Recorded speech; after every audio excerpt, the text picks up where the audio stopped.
On top of the layers being added to the Giannis Antetokounmpo trade situation, we're going to take a look at the Oklahoma City Thunder are quietly lurking, as reports are that they're looking for a center out in the trade market. Why could that be? We're going to talk about that and what it means for Isaiah Hartenstein. The Knicks also may have to move OG Anunoby due to some teams and the value that he has around the trade market. We're talking about all that and more right after this.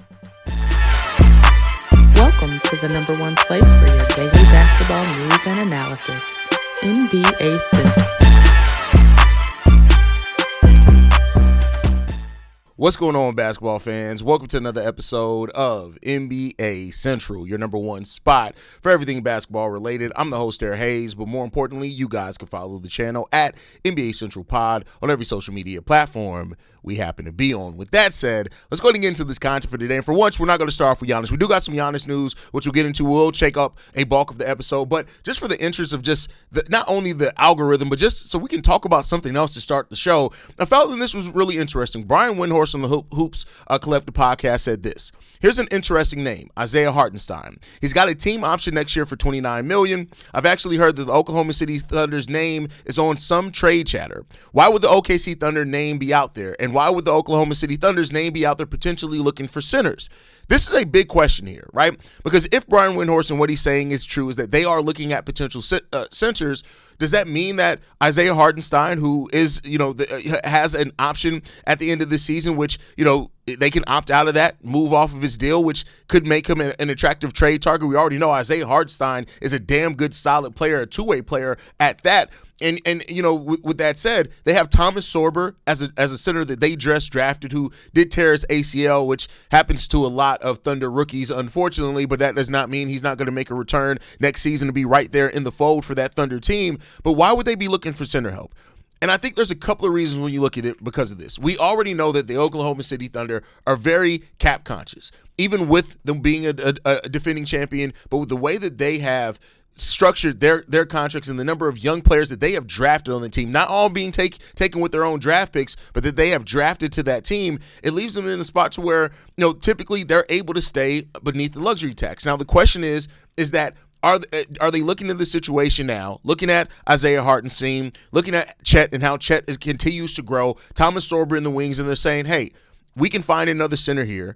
We can avoid paying Isaiah Hartenstein his $29 million next year. Keep in mind, next season for the Thunder, they go from being $8 million beneath the first tax apron this year to $36 million above the first tax apron next year. If they pick up this option and don't change anything else, they will also be $23 million above the second tax apron. So the Thunder could be in a situation where they realize that they're going to have to make some tough decisions with players that maybe otherwise that they would want to keep. Now, I did think when they drafted Thomas Sorber, that gave them insurance for Isaiah Hartenstein if he's able to develop and be ready to start, especially with Chet being there. Even though if Thomas Sorber doesn't do a whole lot, there's that part of it. But with $28 million, if they opt out of that contract, that almost alone takes them out the second tax apron. They also have a team option on Lou Dort as well, but I highly doubt they're going to come off that team option. Kenrick Williams is another one as well. He has a team option for $7.1 million. If they come out of both those contracts, they can get beneath the first tax apron. Now, they still would have to look for a center if they want a starting caliber center to come in there, but they may not be willing to do that. Maybe they're just looking for center depth, and they feel like that Chet Holmgren and between some other things that they can manage the rotation there. But it is something to really look out for here. Isaiah Hartenstein would instantly be probably the best center out on the market of all the names that we've heard. Better than Yves Missy. He's more consistent. Better than Daniel Gafford, even with the higher contract. He's paid more than those guys, understandably so, but he is a solid center option and could be one that could be available. Would the Boston Celtics, who are looking for a center, be willing to take that on? Maybe in a 3-team trade, send Anthony Simons elsewhere? Or maybe because Anthony Simons expires at the end of the year, the Thunder can take that, come off that deal that also gets them under? There's a lot of different permutations here, but the Thunder have to thread this needle tightly. As a team that just won a title and is trying to repeat this year, changes to your makeup, could do that, could mess that chance to repeat up.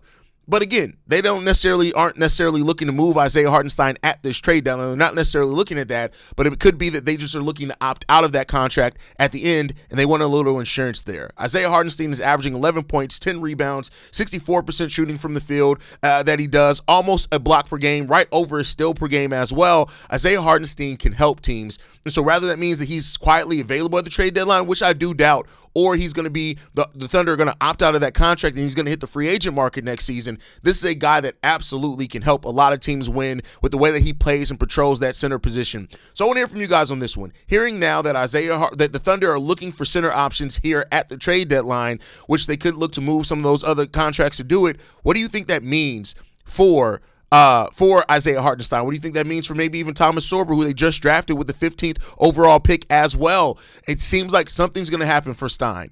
Isaiah Hartenstein, his time may be up, and this may be his last season with the OKC Thunder for reasons other than just basketball, but we'll see. With that said, the next topic that I want to get into is OG Anunoby. Reportedly, he has some trade value around the league. This comes from Tim Bontemps of ESPN that does say some teams believe Anunoby could have a similar impact as Derek White had for the Boston Celtics, saying that that's why he is represented by Drew Morrison as well. But interesting enough is that the Knicks, who have been reportedly looking for moves and stuff like that, is that when you look at it with how they send out their draft capital for Mikal Bridges and Karl Anthony Towns, is that if teams have interest in OG Anunoby, could the Thunder be forced to move him? That's something. Now, it was said that if the Knicks make him available, which means they're not shopping him yet. We're, under a week before the trade deadline. We're going to find out sooner rather than later. But if something does happen to where, I think they would only move off OG Anunoby if it meant a Giannis Antetokounmpo trade coming. Now, it doesn't necessarily mean that OG is going to Milwaukee, but maybe you reroute him to a third team. The assets that you get back for him, you send to Milwaukee, which is definitely a possibility. So the Knicks, we all know, are looking to will and deal. They're always going to be looking to see what's out there. How can they improve their team? They're always going to be star hunting. But OG Anunoby is a player that, again, not to say that he's a star level player or anything like that, but OG Anunoby is a damn solid two-way player. He gives efforts on both sides of the ball. He does have a big contract for what it's worth there as well. But the 16 points per game that he averages, 5 rebounds, 2 assists, 47% shooting from the field, 35% shooting from three, also averages almost 2 steals per game. OG Anunoby is a good player. And for that, the Knicks could be looking to give him up and then see what they can get elsewhere. It's all about Giannis. That's what this all seems about for the New York Knicks, or therefore probably any other star player that could come available. It's all about that. But with OG Anunoby making $39 million this season, $42 next season, $45 the season after that, then it all comes down to the last year of his deal, which is a player option for $49 million. The New York Knicks, who already have a crazy salary when it comes down to it, they are barely under the second tax apron, and only $148,000 under the second tax apron. They could be looking to do something with OG Anunoby's contract if it means landing them a star. And I think that's to be expected. Like, you're going to have to send somebody out that you want to. It may have to be Karl Anthony Towns and OG Anunoby, maybe one of those guys. So, they're going to be looking to do something. The Knicks are always star hunting. They're always out looking for the next big thing that can get to that team. Look at how they got Mikal Bridges, turned around and traded for Karl Anthony Towns right before the season started last year, right? So they're always looking. The question then becomes about, is that enough to get them over the top? And Giannis in New York, enough is going to be a huge ticket seller.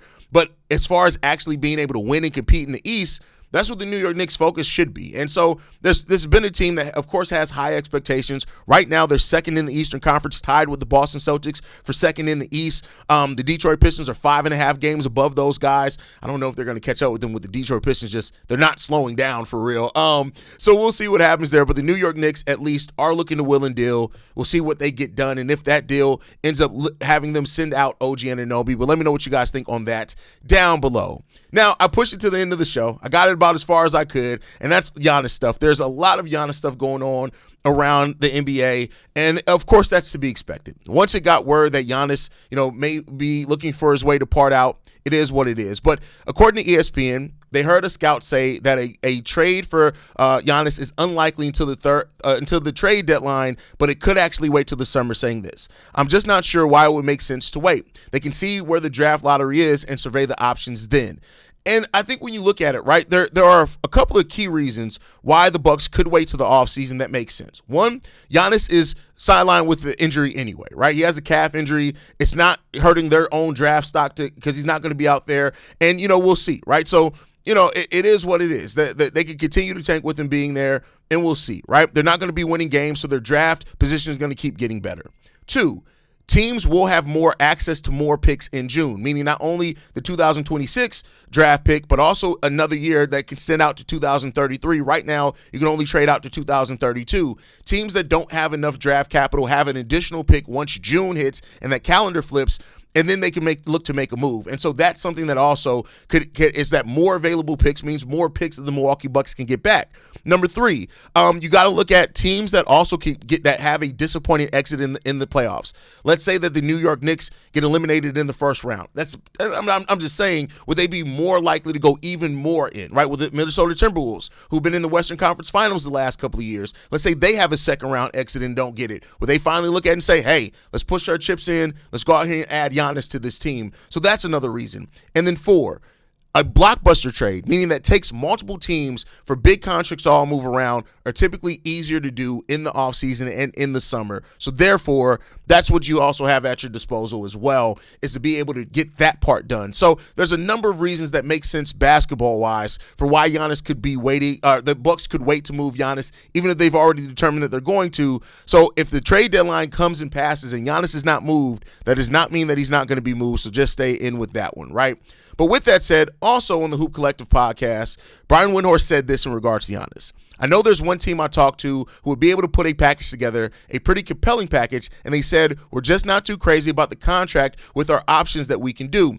Just don't know if you want to commit to $275 million to him. Now, keep in mind, Giannis is eligible for a 4-year extension worth $275 million in October, and that's another overarching thing that's over these teams' heads, is that we've seen it. When you have a contract that large, it makes forward movement so difficult for some franchises. And so that's something that teams are also looking out for, as well as that they know he's going to want to get paid. And I don't think you can trade for him and not be willing to give him that extension. That kind of goes hand in hand there. And that's what you have to look at with this too, is that teams are also weighing that extension and what does that mean for their long-term flexibility. One team, though, that has been rumored to be interested in Giannis is the Golden State Warriors.